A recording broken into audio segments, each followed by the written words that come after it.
এলেম দুই প্রকার, একটা জাহেরি আর একটা বাতিনি, একটা মাথার জ্ঞান আর একটা সিনার জ্ঞান। এই মাথার জ্ঞানকে বলা হয় জাহেরি জ্ঞান বা মেজাজি জ্ঞান, আর কলবের জ্ঞানকে বলা হয় বাতিনি জ্ঞান বা হাকিকি জ্ঞান। আপনি যদি আল্লাহর দর্শন চান তাহলে আপনাকে বাতিনি জ্ঞানের এলমের সন্ধান করতে হবে। আবু হুরায়রা হতে বর্ণনা আছে যে আবু হুরায়রা বলেছেন, আমি দুই প্রকার এলেম হুজুর পাক সাল্লাল্লাহু আলাইহি সাল্লামের কাছ থেকে সংগ্রহ করেছি।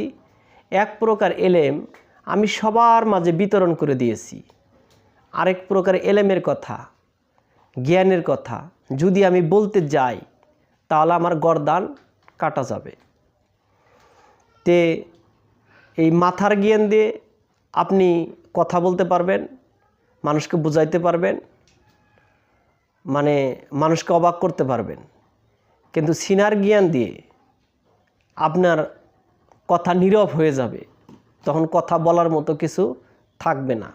কারণ সিনার জ্ঞান দিয়ে আল্লাহর দর্শন পাওয়া যায়, অলির দর্শন পাওয়া যায়, নবীর দর্শন পাওয়া যায়। এখন আপনি এই জ্ঞানটা পাবেন কোথায়? এই জ্ঞানটা মানে বাতিনি জ্ঞান অর্জন করতে হলে আপনাকে একজন হক্কানি কামেল মুর্শিদ ওলিয়ে কামেলের কাছে যাইতে হবে। পৃথিবীর মধ্যে যত নবী রাসূল ওলিয়া উলিয়া আছেন, নবী রাসূলের দিকে লক্ষ্য করলে আপনি দেখবেন তারা কিন্তু কোনো শিক্ষা প্রতিষ্ঠানে পড়াশোনা করে নবী হন নাই। তারা কি কলবের জ্ঞানের মাধ্যমে নবী হয়েছেন, এবং সেই জ্ঞান দান করছে কে? মহান রাব্বুল আলামিন। ওলি যারা হয়েছেন, বুজুর্গ হয়েছেন, তাদেরকে দেখবেন তারা তখনই ওলি হতে পারছেন যখন তারা এই জাহেরি জ্ঞানকে প্রত্যাখ্যান করে সিনার জ্ঞানকে অর্জন করছেন। এই সিনার জ্ঞানের মাধ্যমে আল্লাহর দর্শন পাওয়া যায়। আল্লাহর দর্শন আপনি কিভাবে পাবেন?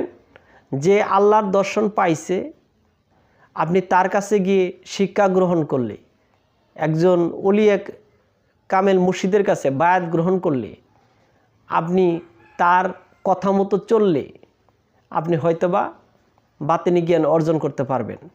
আর বাতিনি জ্ঞানগুলো অর্জন করা মোটেও সহজ নয়। এর জন্য নিজের আমিত্বকে বিসর্জন দিতে হয়, নফসের সাথে রুহের ফানা করতে হয়, এবং দুনিয়াবি সম্পূর্ণভাবে ত্যাগ করতে হয়। আর যেহেতু মানুষ দুনিয়ার ভিতরেই ডুবে আছে, দুনিয়া নিয়েই আছে, তাই তার বাতিনি জ্ঞান অর্জন করা মোটেও সম্ভব না।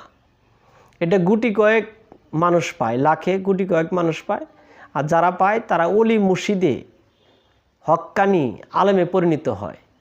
আর তাছাড়া এই ওয়াজ নসিহতে আপনি বড় বড় যাদেরকে কথা বলতে শুনেন, বিভিন্ন প্রকার ফতোয়া দেয়, তারা মূলত জাহেরি জ্ঞানের অধিকারী, বাতিনি জ্ঞানের অধিকারী না। তো বাতিনি জ্ঞান অর্জন করা প্রত্যেকের জন্যই ফরজ। আপনি যদি মারিফতের জ্ঞান যদি না রাখেন তাহলে আপনি আল্লাহ পাকের সন্ধান পাবেন না। আল্লাহ পাকের সন্ধান পাইতে হলে আপনাকে অবশ্যই এলমে মারফতের যে জ্ঞান সেটা অর্জন করতে হবে। আর এলমে মারফতের জ্ঞান অর্জন করতে গেলে আপনাকে অবশ্যই বায়াত গ্রহণ করে একজন কামেল মুর্শিদের কাছে নিজেকে কুরবানি দিয়ে আপনাকে আগাতে হবে। অন্যথায় আপনি যে কালবের জ্ঞান বা সিনার জ্ঞান বলেন আর বাতিনি জ্ঞান বলেন, আপনি অর্জন করতে পারবেন না।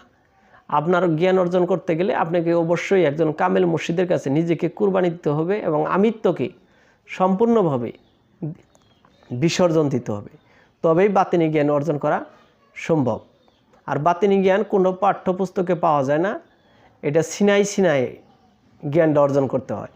যদি কামেল মুর্শিদ আপনাকে দয়া করে, আপনাকে যদি মহব্বত করে যদি বাতিনি জ্ঞান দান করেন, তাহলে আপনি তার দয়ায় হয়তো বাতিনি জ্ঞান অর্জন করতে পারবেন।